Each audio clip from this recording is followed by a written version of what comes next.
प्यारे विद्यार्थियों, आप सब लोगों को नमस्कार। अ, परीक्षा एकदम हमारे सर पर है। कहने का मतलब ये कि कुछ ही दिन बचे हैं, हमारी फर्स्ट टर्म की जो परीक्षाएं होनी है। आप लोगों को ढेर सारी शुभकामनाएं अभी से इस परीक्षा में कि आप खूब अच्छा करो। खूब अच्छा का मतलब आप लोग समझ पा रहे हो। आपकी जितनी क्षमता है, आपके पास जितनी हिम्मत है, उतनी हिम्मत लगाकर जो है परीक्षा की तैयारी करो। और निश्चित ही जब आप अच्छे से पढ़ाई करोगे, अच्छे से ध्यान लगाकर सारी चीज़ें करोगे, तो निश्चित रूप से जो है वो आप सफल होगे, इसमें कोई दो राय नहीं है। तो अभी इस परीक्षा में जो है आपको पता है कुल 4 पाठ, 2 कविताएं और 2 पद्य जो है वो आपको परीक्षा में पूछे जाएंगे। इस वीडियो को बनाने का उद्देश्य ये है कि आप लोगों को जब ये पाठ पढ़ाया गया होगा वो काफ़ी पहले पढ़ाया गया होगा, यानी जब आपका 10th का सेशन शुरू हुआ होगा अप्रैल मई में, उस समय आपको पढ़ाया गया होगा। बहुत सारी चीज़ें जो हैं आप लोग धीरे धीरे धीरे धीरे क्या होता है, समय के साथ हम भूल जाते हैं। तो इस वीडियो को जब आप लोग एक बार देखोगे तो आपको थोड़ी सी और आइडियाज़ जो हैं, जो आप थोड़े से भूले होगे, उसको आपके दिमाग में आ जाएगी और चीज़ें और भी अच्छे से समझ में आ जाएंगी। तो पहली कविता जो है वो सूरदास का पद है। सूरदास का पद पढ़ने से पहले हम लोग सूरदास के परिचय को थोड़ा सा जानने की कोशिश करेंगे।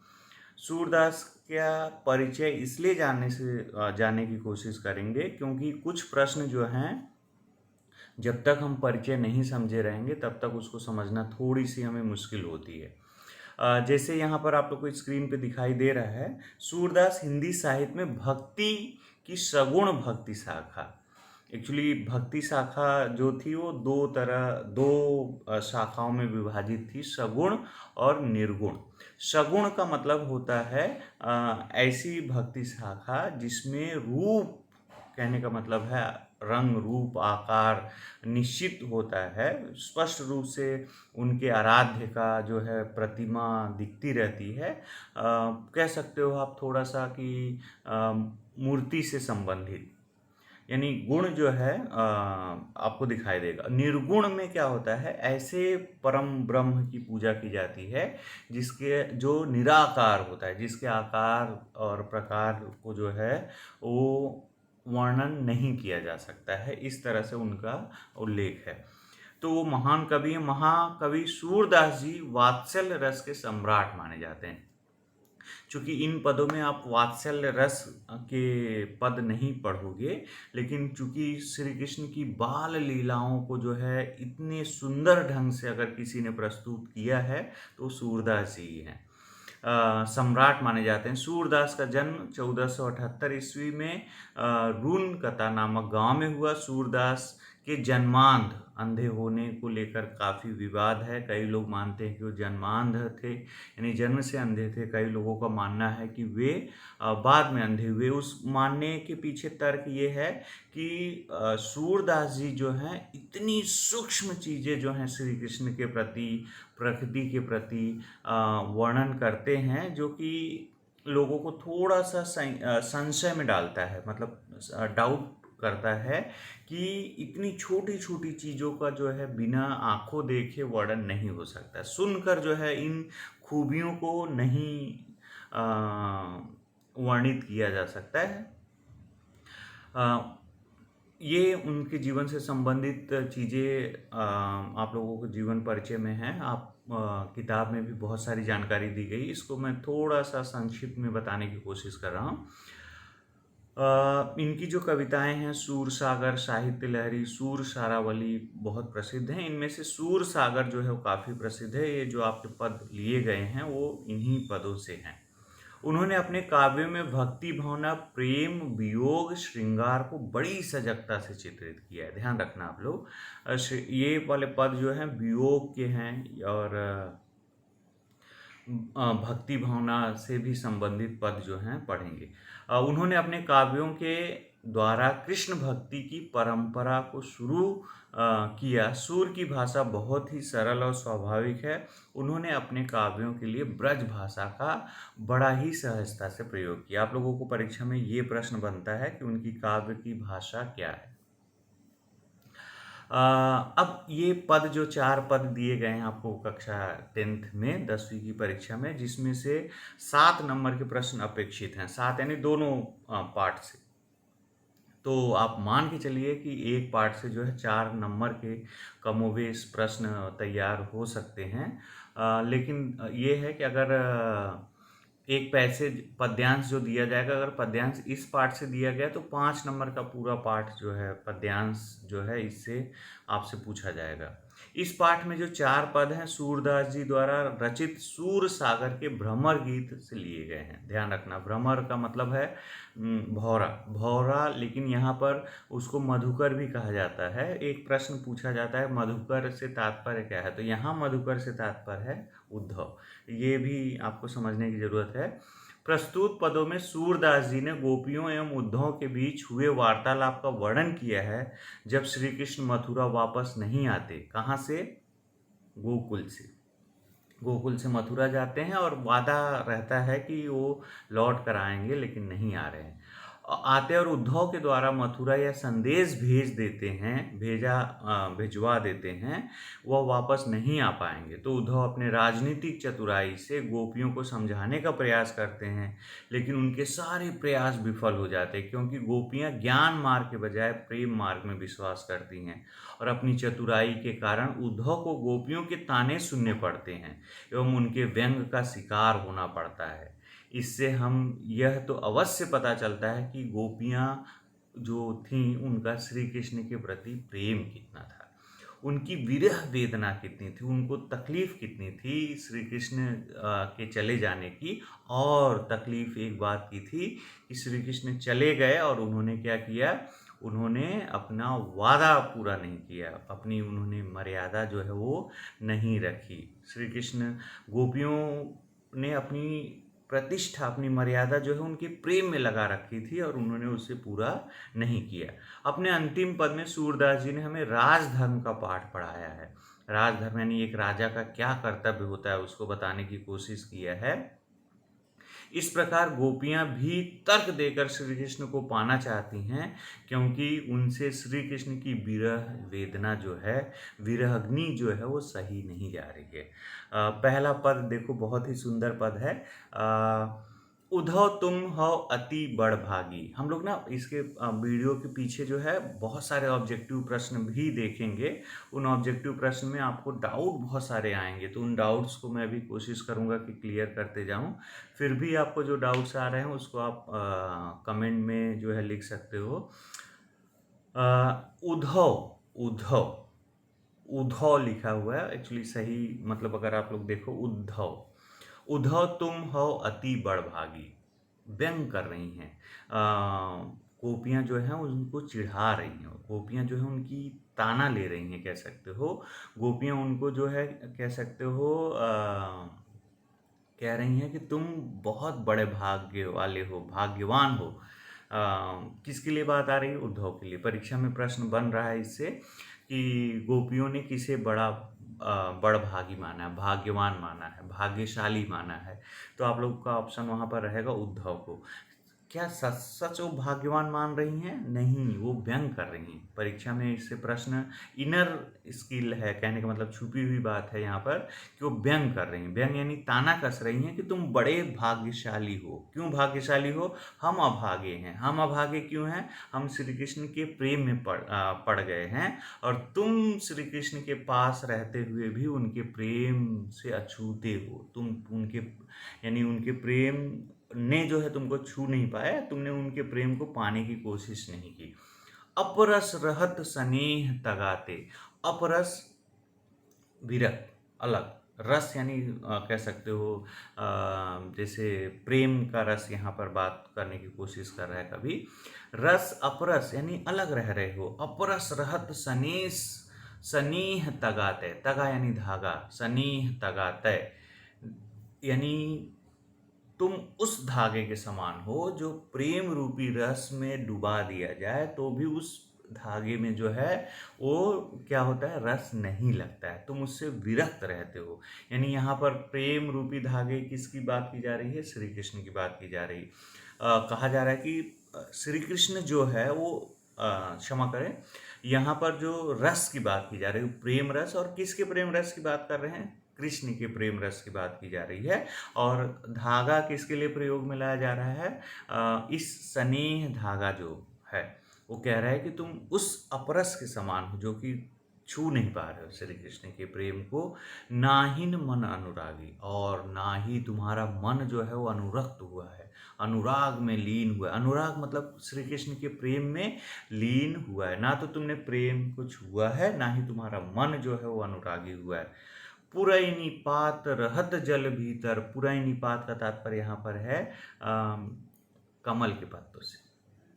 पुरई निपात यानी कमल का पत्ता पानी में रहता है, लेकिन पानी की बूंदें जो है उसके अंदर नहीं घुस पाती, उसके बाहरी जो है वो रहती हैं। वो वैज्ञानिक कारण हम लोग यहाँ पर नहीं ध्यान दे रहे हैं। यहाँ पर कृष्ण और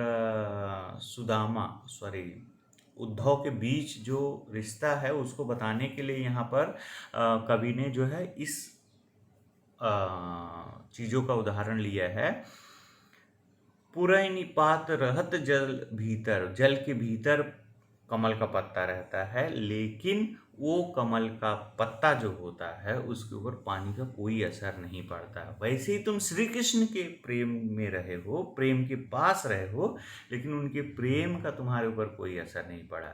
बूंद न ताको लागी, मतलब उसको बूंद नहीं लगती है। तो यहाँ पर कह रहे हैं तुमको बूंद ताको लागी, मतलब तुम्हारे ऊपर प्रेम का छींटा तक नहीं पड़ रहा है। तुम जो है वो श्री कृष्ण के प्रेम में बिल्कुल भी अनुरक्त नहीं हो।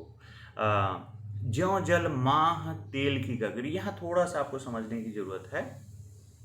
गगरी, एक तो जो आप लोग गांव में चाय वगैरह पीते हो कुल्हड़, वो कच्ची मिट्टी का बना रहता है, और एक पक्की मिट्टी यानी चीनी मिट्टी कह सकते हो उसको। इस तरह से प्रोसेस करके चिकनी मिट्टी का जो घड़ा होता है, उस चिकनी मिट्टी के घड़े की खास बात ये होती है कि उसके अंदर कुछ पदार्थ वगैरह रख दिए, जैसे तेल वगैरह रख दिया। अचार वगैरह आप लोग देखो मम्मी मटके वाले मिट्टी में नहीं, मतलब जो कच्ची मिट्टी का मटका बना रहता है उसमें नहीं रखती, पक्की भरनी में रखती है, चीनी मिट्टी टाइप की जो बनी होती है। उससे क्या फायदा होता है, उसके खास बात ये कि वहां कह रहा है ज्यों जल माह तेल की गागरी, बूंद न ताकु लागी। अच्छा, मैंने ऊपर वाला ता रस देह न दागी, वो वाली लाइन देख लो, ता रस देह न दागी, उस रस, ता रस देह न दागी, देह का मतलब शरीर, दागी का मतलब होता है लगना।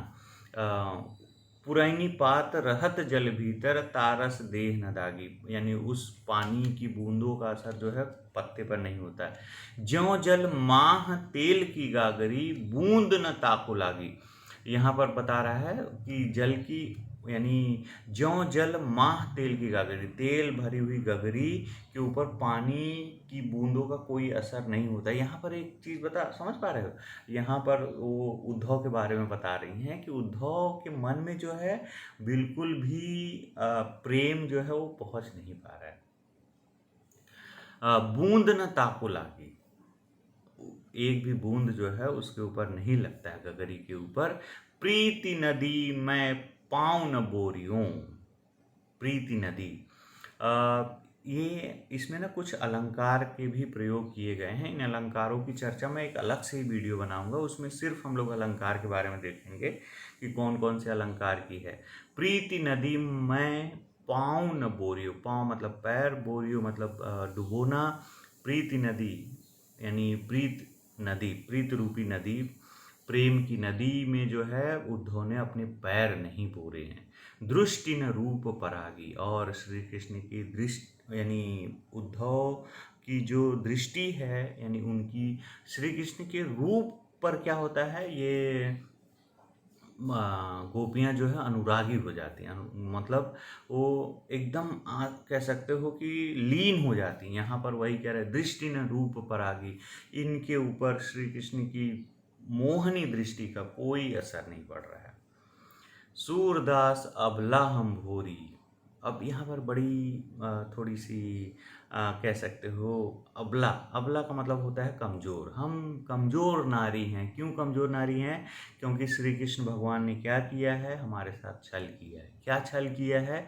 श्री कृष्ण भगवान ने हमें छोड़ कर चले गए हैं और उन्होंने वादा किया था कि हम वापस आएंगे, लेकिन उन्होंने ऐसा नहीं किया। इसलिए हम अबला हैं, कमज़ोर हैं, हम कुछ नहीं कर पा रहे हैं। हम अगर ताकतवर होते तो हम भी क्या करते, हम भी रथ उठाते और चले जाते वहाँ पर, लेकिन ऐसा नहीं हो पा रहा है। हमारी कमज़ोरी यही है कि हम जो है वो श्री कृष्ण के पास नहीं जा पा रहे हैं। गुड़ चाटी ज्यों पागी। जिस तरह से चींटियाँ गुड़ में चिपक कर अपनी जान दे देती हैं, अपनी जीवन लीला को समाप्त कर देती हैं, कह रहे हैं हम भी श्री कृष्ण के प्रेम में उसी तरह से अनुरागी हैं, उसी तरह से हम श्री कृष्ण को प्रेम कर रहे हैं। पूरी तरह से जो है वो हम क्या हैं, चींटी की तरह से गुड़ में लिप्त हैं, यानी श्री कृष्ण के प्रेम में पूरी तरह से लिप्त हैं। इस पद में कुछ शब्दार्थ हैं जिसको हम लोग ने चर्चा किया, फिर से एक बार देख लो आप लोग, तो आपको थोड़ी सी चीज़ें और समझ में आ जाएंगी। बड़भागी यानी भाग्यवान है। अपरस यानी अपरस, रस अलग हो जाना। अलिप्त मतलब बिना लगे हुए। अछूता, तगा का मतलब है धागा। बंधन, अनुरागी यानी प्रेमी। पुरैनी पात यानी कमल का पत्ता। दाग यानी दाग धब्बा। माह मतलब होता है में। प्रीति नदी, प्रेम की नदी। पाँव मतलब पैर। बोरियो मतलब डुबाया। परागी मुग्ध होना। भोरी भोली। गुड़ चाटी ज्यों पागी, जिस प्रकार चींटी गुड़ में लिपटी रहती है उस प्रकार हम श्री कृष्ण के प्रेम में अनुरक्त हैं, सने हुए हैं। यहाँ पर पद का अर्थ दिया गया है। हे उद्धव, तुम बड़े भाग्यशाली हो, तुम कृष्ण के निकट रहकर भी उनके प्रेम रस में नहीं डूबे। वो व्यंग कर रही हैं। तुम कृष्ण से सर्वथा अछूते रहे। दूसरी लाइन, अपरस अलिप्त रहे, तुम कभी कृष्ण प्रेम के धागे में बंधे ही नहीं।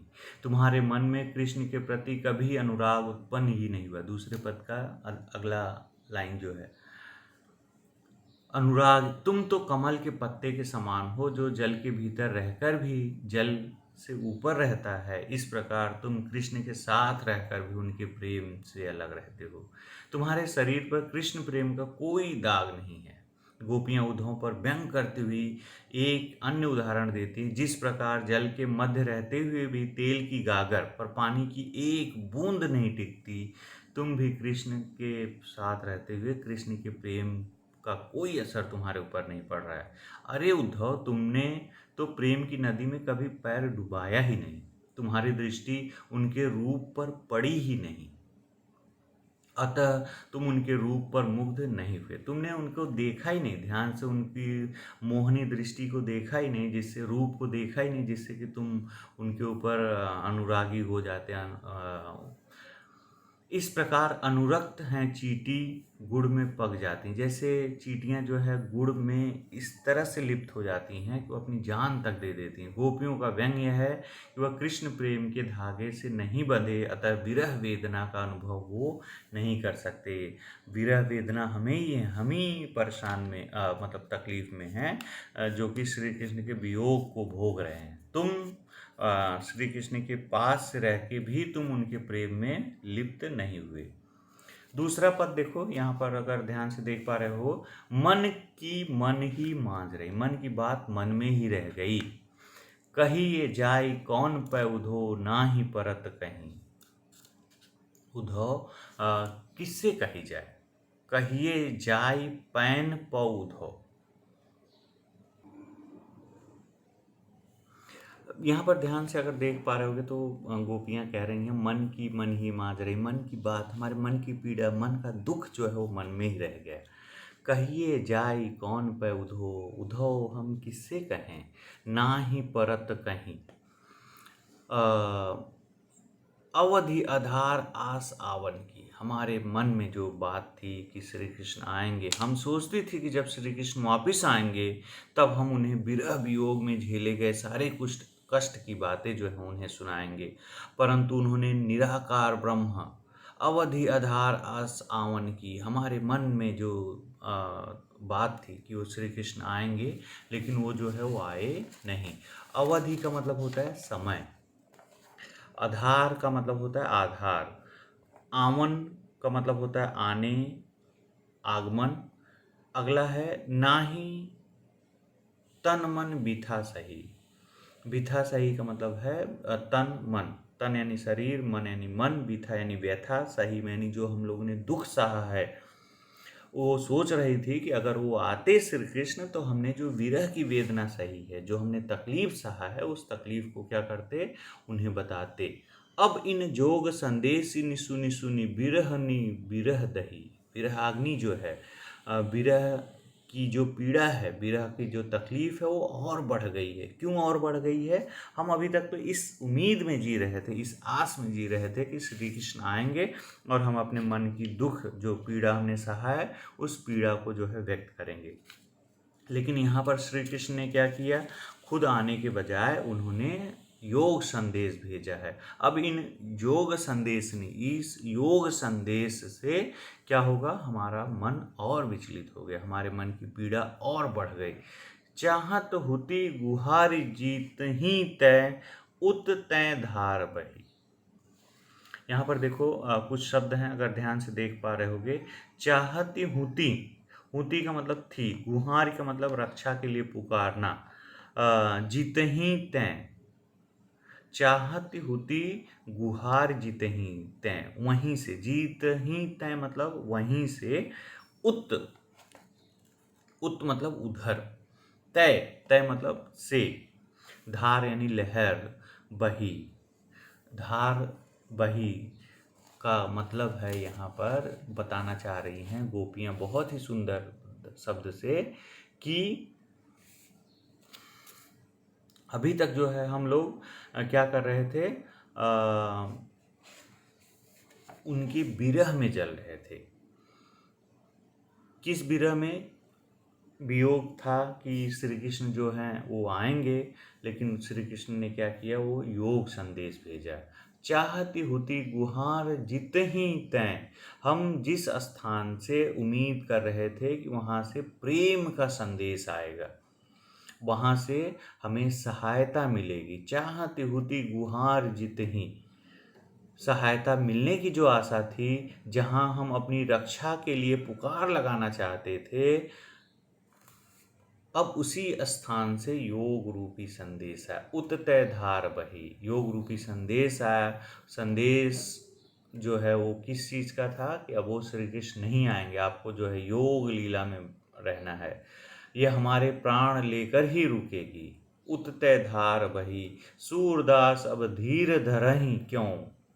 सूरदास जी कह रहे हैं कि अब हम धीर क्यों, हे उद्धव तुम ही बताओ कि अब धैर्य धारण कैसे करें। अब हमारे से जो है वो धैर्य धारण नहीं हो रहा है। अब धीर धरहि क्यों मर्यादा न लही। श्री कृष्ण ने अपनी मर्यादा का जो है पालन नहीं किया, उन्होंने नहीं आए। मन की मन ही मांझ रही, मन की मन ही मांझ रही से तात्पर्य मन की बात मन में ही रह गई। अब आप लोग ध्यान से अगर समझ पा रहे होगे तो कौन से मन की बात? जो उन्होंने पीड़ा सही है, तकलीफ सही है, उस पीड़ा तकलीफ की बात जो है वो मन में ही रह गई। कहिए जान कौन पै उधो ना ही परत कहीं। वे उम्मीद करके रखी थी कि श्री कृष्ण एक दिन अवश्य आएंगे और उनकी पीड़ा जो है सुनेंगे। अवधि आधार आस आवन की, इसी आवन की, इसी आगमन की प्रतीक्षा में वो अपने दुख को, तन मन भी था सही, जो तकलीफ थी उसको सह रही थी, उस पीड़ा को जो है वो सह रही थी। अब इन जोग संदेश सुनी सुनी विरह, बिरहनी बिरह दही, बिरहनी यानी गोपियों के लिए आ रही है बात। गोपियों की जो विरह वेदना है वो बहुत ही बढ़ गई है, विरह वेदना जो है बहुत बढ़ गई है, तकलीफ जो है बढ़ गई है। क्यों बढ़ गई है? योग संदेश सुनकर। श्री कृष्ण आएंगे, इसके जगह पर उन्होंने योग संदेश भेजा है।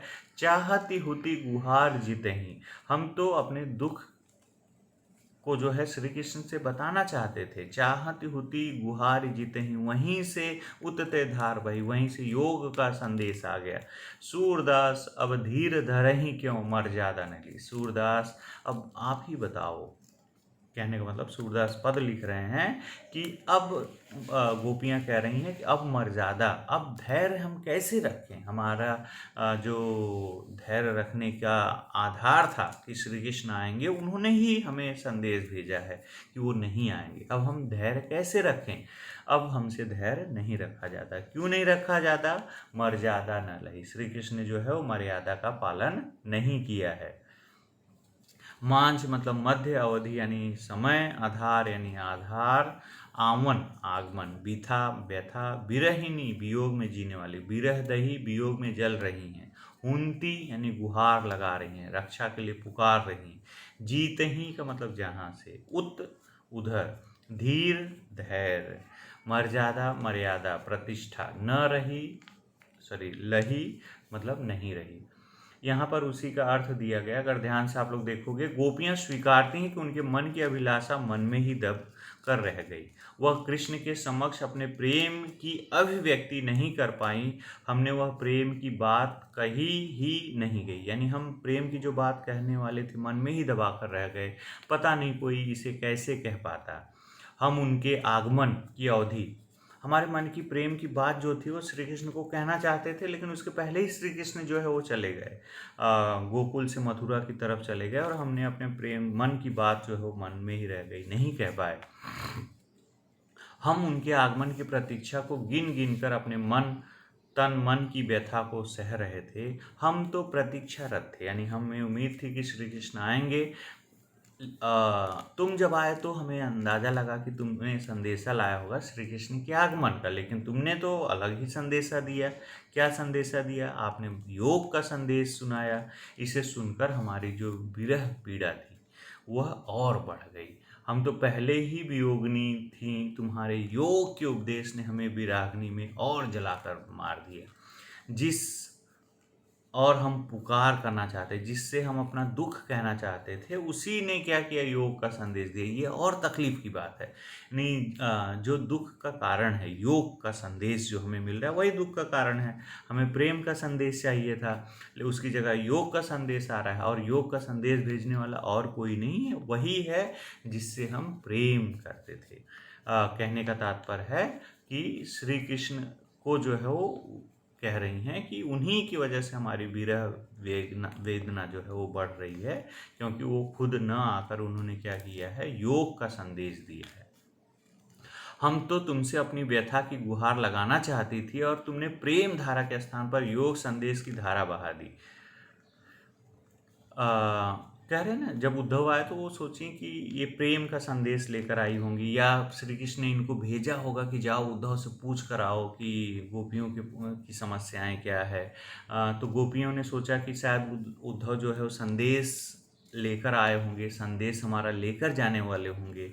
लेकिन यहाँ पर उद्धव ने क्या किया, योग का संदेश सुनाया, बहा दी। बताओ अब हम कैसे धैर्य धारण करें, अब हमारी कोई मर्यादा शेष नहीं रही। कहने का मतलब कि यहाँ पर उद्धव को ताना दिया जा रहा है कि तुमने जो है प्रेम का संदेश लाने के बजाय योग का संदेश दे रहे हो। हमारा संदेश जो है वो पहुँचाना हमें लगा कि तुम लेने आए हो, लेकिन तुम तो श्री कृष्ण का योग संदेश लेकर आए हो।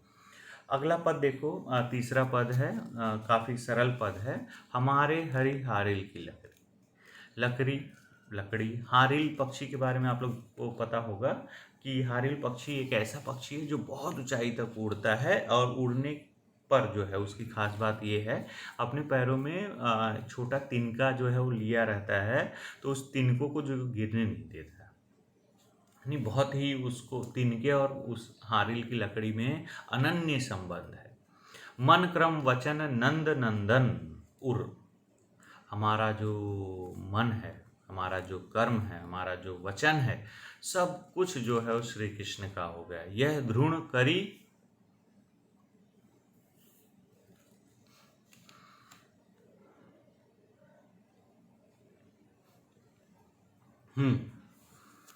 हमारे हरी हारिल की लकड़ी, हमारे श्री कृष्ण भगवान जो है वो हारिल की लकड़ी के समान है। हारिल पक्षी जो कि ऊंचाई पर उड़ता रहता है, लेकिन अपने पंजे में जो छोटा तिनका लिया रहता है, लकड़ी का खरपतवार का टुकड़ा जो लिया रहता है, उससे छोड़ता नहीं। उससे आप मीन्स कह सकते हो कितनी भी तकलीफ आए, तक पीड़ा आए, उसको साथ नहीं छोड़ता उस टुकड़े को। तो वहाँ पर श्री कृष्ण भी कह रहे हैं कि हमारा संबंध उसी से है, चाहे कितनी भी पीड़ा आ जाए, तकलीफ आ जाए, दुख आ जाए, लेकिन हम जो है वो श्री कृष्ण के प्रेम को नहीं भूल सकते। क्यों नहीं भूल सकते? मन क्रम वचन नंदन नर उर, हमारे मन में, हृदय में, उर यानी हृदय, मन, मन क्रम वचन, मन से, क्रम से, वचन से, हमारे सभी चीज़ों में जो है नंदन श्री कृष्ण भगवान ही बसे हुए हैं। यह दृढ़ करी पकड़ी, हमने यह इतना दृढ़ निश्चय हमने श्री कृष्ण के साथ बना लिया है, पक्का संबंध बना लिया है कि अब वो टूटने से रहा, अब वह नहीं छूट सकता। वह श्री कृष्ण का प्रेम जो है वो कोई प्रेम की जगह कोई दूसरा नहीं आ सकता, कोई दूसरी चीज उसमें नहीं शामिल हो सकती उस हृदय में। जागत सोवत स्वप्न दिवस निसी, जागते सोते दिन में रात में कान कान जगरी, सिर्फ और सिर्फ कृष्ण की ही याद आती है। कृष्ण को ही हमारा मन जो है वो पुकारता है, श्री कृष्ण के मन को ही जपता है। सुनत जोग लागत है ऐसे, तुमने योग का संदेश दिया। योग का संदेश सुनते ही हमें ऐसा लग रहा है जैसे कि वो कड़वी ककड़ी, देखने में तो ऐसा लगा कि हम खा सकते हैं, फल हो, लेकिन जैसे ही हमने उसके अंदर घुसने की कोशिश की, जानने की कोशिश की, वो कड़वी ककड़ी के जैसे लगा। सू तो व्याधि हमको ले आए, देखो सुनी न करी। तुम योग संदेश रूपी ऐसी बीमारी हमारे पास लेकर आए, सू तो व्याधि हमको ले आए। ये बीमारी है हमारे लिए, हम नहीं इसको ले सकते, जिसको हमने कभी देखा नहीं है, सुना नहीं है, भोगा नहीं है। यह तो सूर तीन ही लय सौंपो, जिनके मन चकरी, चक्री यानी जो विचरण करता रहता है, जिसका मन स्थिर नहीं है।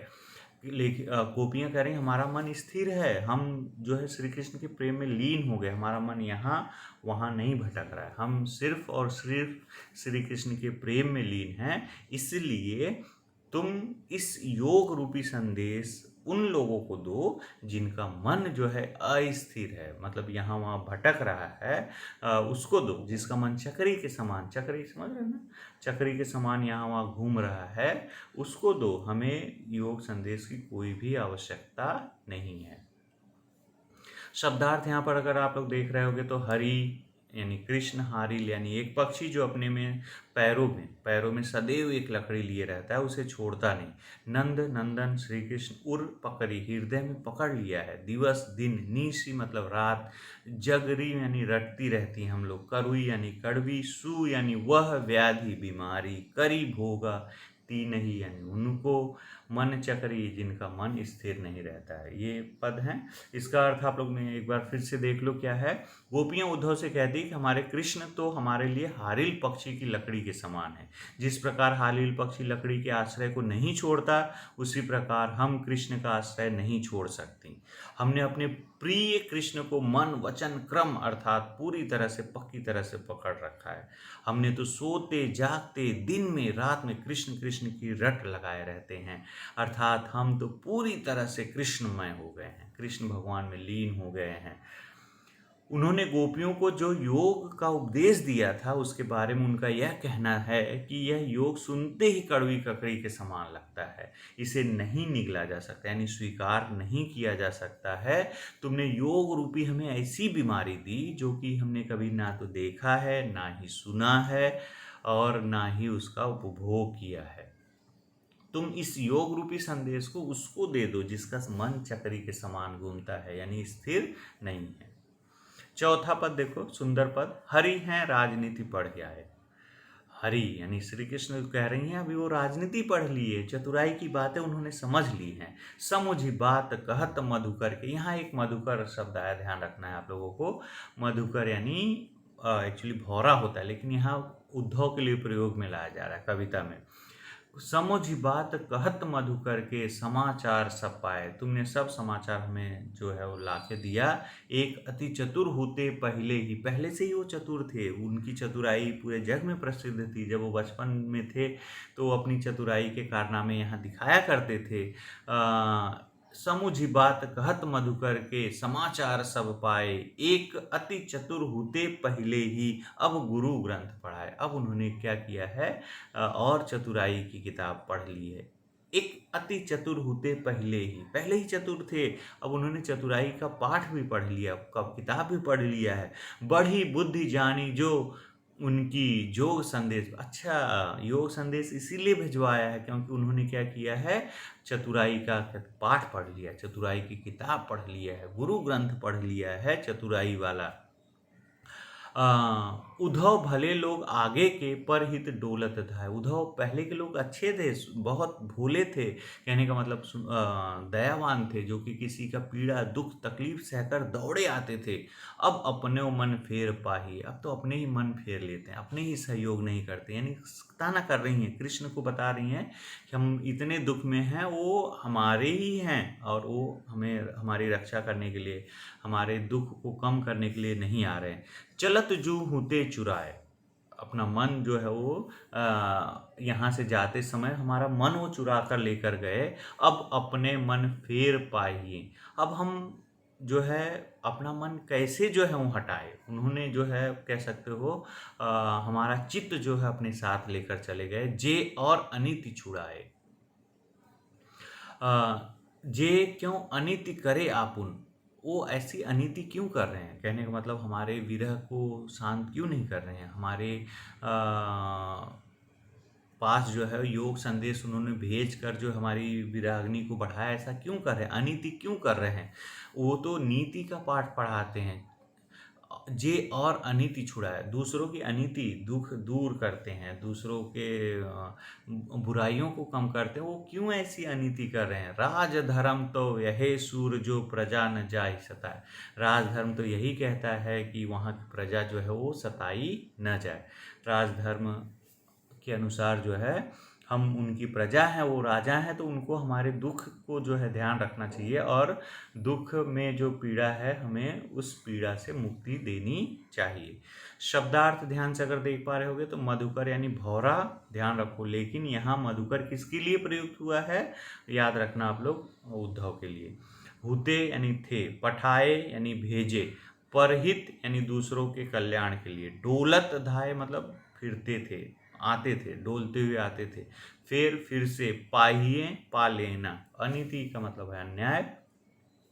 ये आप लोग ने जो अभी पढ़ा वही है। गोपियां कहती हैं, हे उद्धव, हम कृष्ण ने राजनीति भी पढ़ ली है, कृष्ण ने राजनीति भी पढ़ ली है। भंवरे उद्धव से बात करते ही हम सब बात समझ गई, हमें सभी समाचार मिल गए।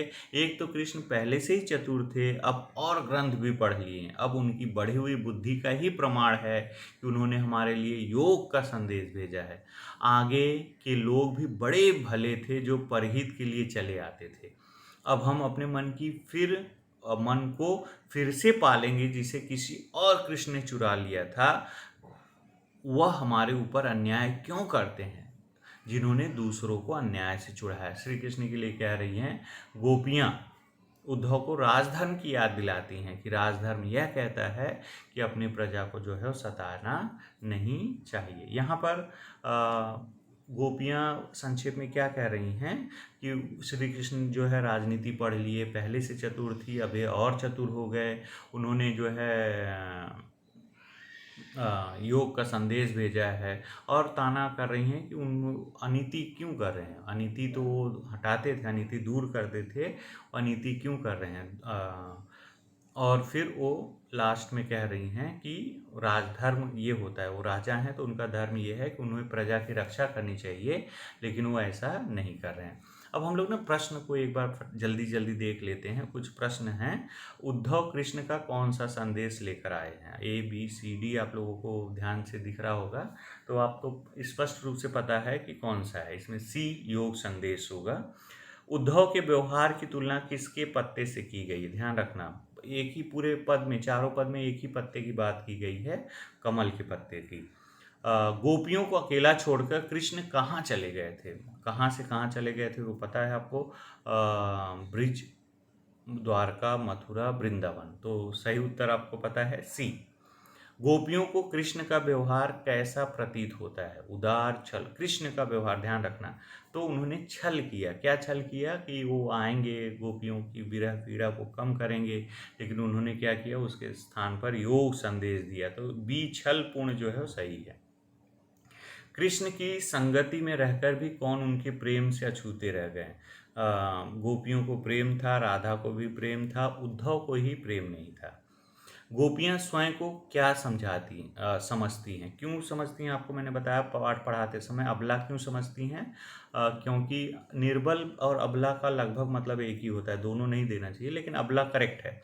वो कह रही हैं कि हम अबला नारी हैं, कुछ नहीं कर पा रहे हैं, हम कृष्ण से मिलना चाह रहे हैं, लेकिन हमारे अंदर हिम्मत ही नहीं कि हम जाकर उनसे मिल सकें। गोपियाँ किसके प्रेम में आसक्त हैं? उद्धव के प्रेम में, बिल्कुल गलत। कृष्ण प्रेम सही। इनमें से किस पक्षी की तुलना गोपियों से की गई है? कोयल, मोर, हारिल, चकोर। एक्चुअली गोपियों से नहीं की गई, गोपियों के प्रेम से की गई है, प्रश्न होना चाहिए। तो हारिल है। किसने प्रेम की मर्यादा का उल्लंघन किया है? गोपियों ने, उद्धव ने, राजा ने, कृष्ण ने? उल्लंघन कृष्ण ने किया है। किसके प्रेम की मर्यादा का? गोपियों के प्रेम की मर्यादा का उल्लंघन किया है। कृष्ण का योग संदेश लेकर कौन आए थे? बताने की जरूरत नहीं है। उद्धव किसकी संगति में रहकर भी प्रेम से अछूते रहे हैं? कृष्ण, गोपियों की, मित्र की, इनमें से कोई नहीं। अब नीचे उत्तर दिया ही है, आप लोग को दिख रहा होगा। गोपियां किसके प्रेम में आसक्त हो गई हैं? ये भी नीचे उत्तर है, दिख रहा है आपको। गोपियां कृष्ण के प्रति कैसी भावना रखती हैं? द्वेष, क्रोध, प्रेम, घृणा। ठीक है। प्रेम की भावना रख रही हैं, बार बार आ रहा है। सिर्फ कई एक जगह व्यंग के रूप में उन्होंने कह दिया है कि वो अनीति की बात क्यों कर रहे हैं वगैरह, लेकिन वो भी प्रेम भाव में ही है। गोपियाँ स्वयं को क्या समझती हैं? डरपोक, निर्बल, अबला। ये अभी देखा आप लोग ने। श्री कृष्ण के आने की प्रतीक्षा किसे है? ये भी कोई कठिन प्रश्न नहीं है। गोपियों को कृष्ण का व्यवहार कैसा प्रतीत होता है? ये आपने पहले ही देखा। कवि के अनुसार गोपियों का स्वभाव कैसा है? गोपियों का ध्यान रखना, गोपियों का स्वभाव भोला है और वो अपने आप को समझती अबला है, ये ध्यान रखना आपको। गोपियों को अकेला छोड़कर कृष्ण कहाँ चले गए? मथुरा। कृष्ण का योग संदेश लेकर कौन आया? सरल है। उद्धव के व्यवहार की तुलना किसके पत्ते से की गई है? ये भी सरल है। किसने प्रेम की मर्यादा का उल्लंघन किया है? कोई दिक्कत नहीं है इसमें, श्री कृष्ण ने। कृष्ण की संगति में रहकर भी कौन उनके प्रेम से अछूते रहे हैं? तो उद्धव हैं। किसके समान रहे हैं? वो गगरी का उल्लेख है, कमल के पत्ते का उल्लेख है। किस पक्षी की तुलना की गई है? हारिल से की गई है। गोपियों के प्रेम से, हाँ ध्यान रखना है यहाँ पर। उद्धव कृष्ण का कौन सा संदेश लेकर आए हैं? योग संदेश। गोपियों का मन चुराकर कौन ले गया है? ये कोई डाउट वाला प्रश्न नहीं है, श्री कृष्ण।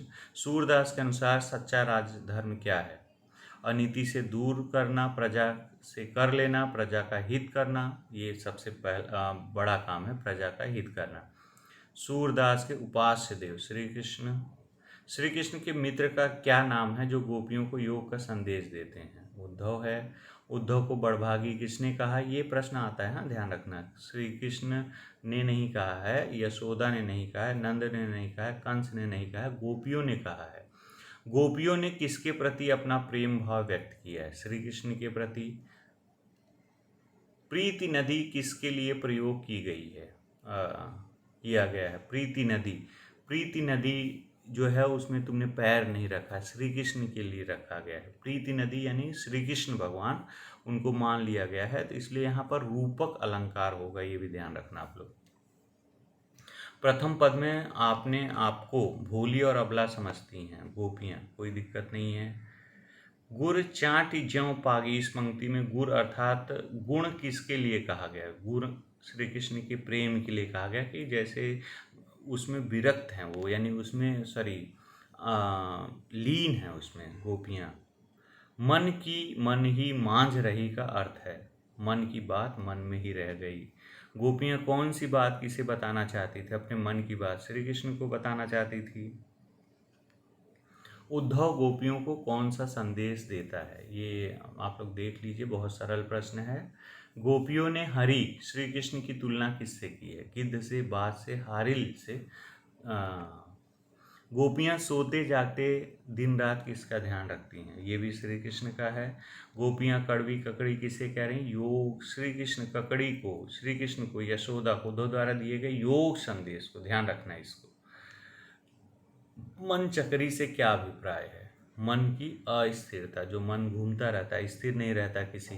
तू सु तो व्याधि हमको ले आए, पंक्ति में व्याधि किसे कहा गया? योग साधना को कहा गया। ये ध्यान रखना, ये इंपॉर्टेंट प्रश्न लग रहा है हमें। गोपियों के अनुसार किसने राजनीति की शिक्षा प्राप्त की है? श्री कृष्ण ने, कोई दिक्कत ही नहीं। मधुकर शब्द का प्रयोग किसके लिए किया गया है? ये बहुत इंपॉर्टेंट प्रश्न है, ध्यान रखो। मधुकर का प्रयोग किसके लिए किया गया है? श्री कृष्ण के लिए। गोपियों के अनुसार पहले से ही चतुर कौन था? श्री कृष्ण पहले से ही चतुर थे। पुराने जमाने के लोगों को भोला क्यों कहा गया? पुराने जमाने के लोग चतुर, मतलब यहाँ पर व्यंग कर रही हैं कि वो किसी की तकलीफ में भलाई करने आ जाते थे, दूसरों की भलाई करने आ जाते थे। यहाँ श्री कृष्ण को कह रही हैं कि वो नहीं आ रहे हैं। गोपियाँ क्या प्राप्त करना चाहती हैं? बांसुरी, अपना मन, उद्धव का योग, श्री कृष्ण का धन। अपना मन, वो कह रही हैं कि श्री कृष्ण जाते समय हमारा मन चुरा कर लेकर गए, वो मन हमें वापस मिल जाए तो हम कुछ काम कर सकते हैं, अभी हमारा मन तो वहीं लगा हुआ है। प्यारे विद्यार्थियों, ये एक छोटी सी कोशिश थी कि आप लोगों को ये पाठ थोड़ा बहुत जो है कुछ समस्या हो तो उसको समझ में आए। फिर भी अगर कुछ डाउट है तो आप लोग चैट है, कमेंट है, आप लोग लिख के भेजो, फिर हम लोग उसको और आगे आपकी डाउट को जो है मैं क्लियर करने की कोशिश करूँगा। चलो, धन्यवाद।